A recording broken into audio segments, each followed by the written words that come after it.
who create policies and who do things that literally do kill people.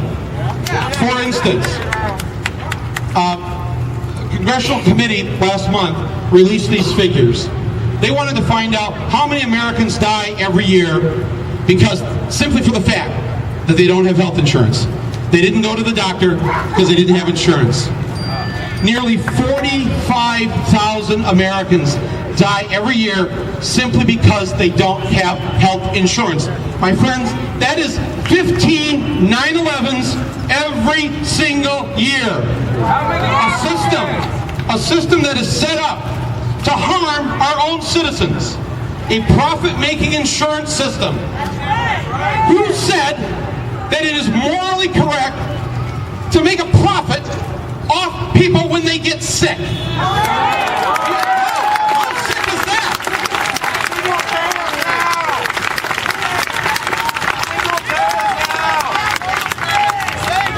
I can tell you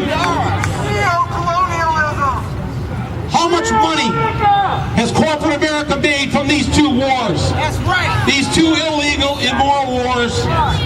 How much have they made?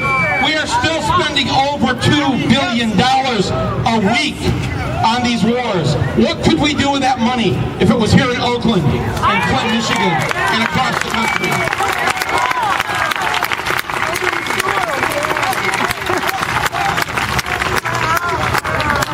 Somebody asked me, coming in here, who organized this? Who organized this? I know you think we the people organized it, right? Where's Wells Fargo? I just passed it on the street. If you want to know who organized this, they organized it. The people on Wall Street organized this. Bank of America organized this. ExxonMobil, BP organized this. They did more by simply putting their boot on the necks of millions of Americans. And like any human being, how long can you keep a boot on your neck? 1 second, we ain't taking it over. Not 1 more second with a boot on the neck.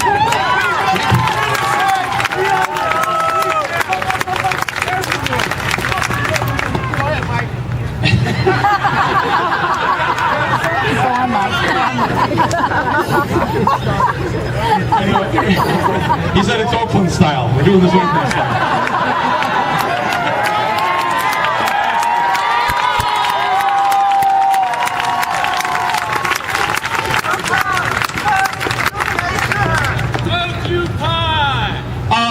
Let me tell you something else I've discovered across the country, and that is America, contrary to what maybe many here believe, and the way it's portrayed to us in the media, America is not a conservative country. Most Americans are actually quite liberal in their beliefs. They may not call themselves liberals, but if you look at any of the polls, the majority of Americans come down on the liberal side of the issue on just about every single issue. The majority of Americans are against these wars. The majority of these Americans want universal health care. The majority of Americans believe women should be paid the same as men. The majority of Americans want stronger environmental laws, not weaker ones.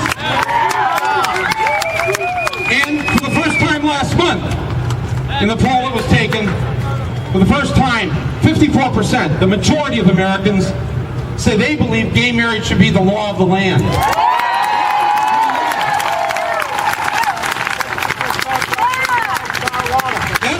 That's the country you live in. And I know to people in the Bay Area, it may seem to get a little scary as you head toward Richmond. Richmond, Virginia. Pick the right town.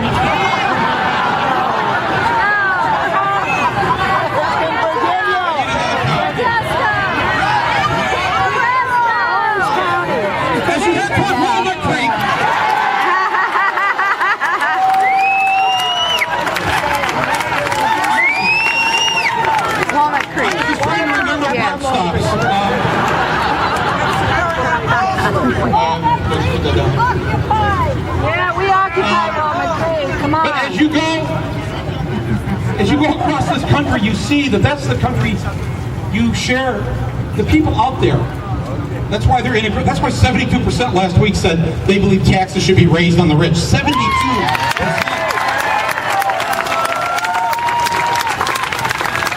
So to the media who are here, this is a few thousand people, but everybody here represents a few thousand more, or a few 10,000 more.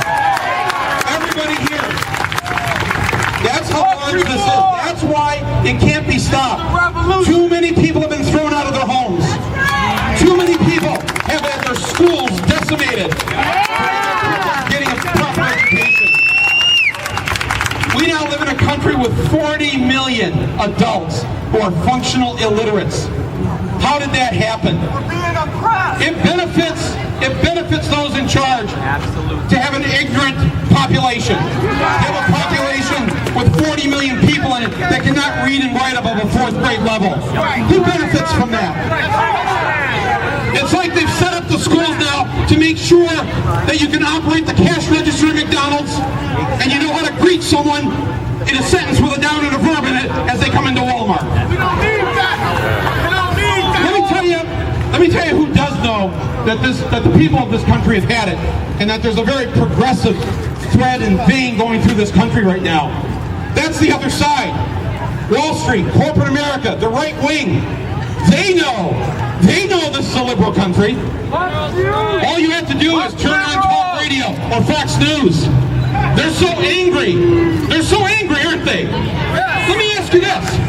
If this was a conservative right-wing country, if you turned on Fox News every night, wouldn't they just be yippity-doo-dah, yippity-day? They're not that way, are they? They're like, ah! Every night it's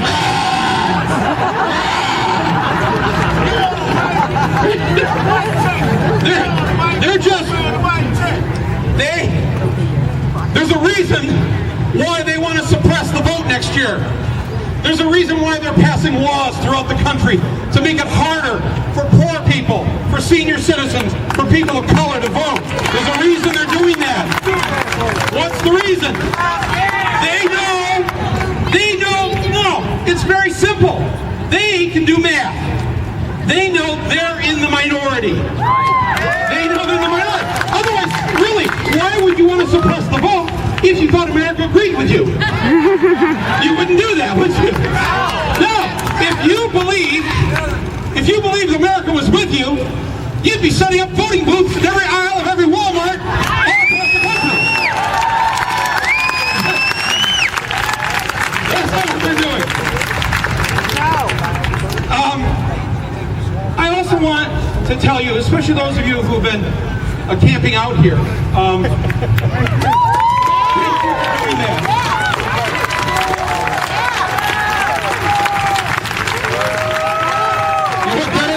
are better men and women than I am. Give me another year without the red meat. Wait, we've got our second soundbite. But watching the other night,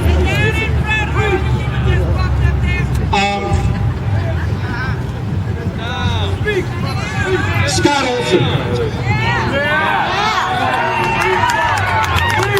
It is absolutely criminal that this young man was willing to go and risk his life in a war that he, once over there, didn't agree with. That he would risk his life like this. And the only place he had to worry about was here in his own country, in Oakland, California.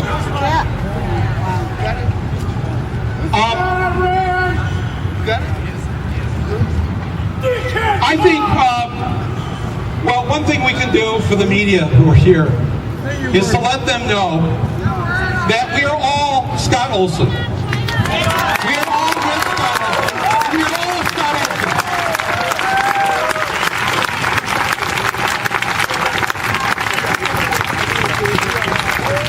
And we will not tolerate our fellow citizens being treated that way by the people that we fund with our tax dollars. I don't pay people to take a gun or a tear gas gun can't hit me in the head with their ammunition or their tear gas canister. That's what pigs do. It would be as crazy as me coming up to you right now and saying to you, oh, by the way, would you just punch me in the face? Why would I do that? I think all of us want to send our best wishes, our prayers, our good karma, everything that we can muster to Scott so that he is better and well. And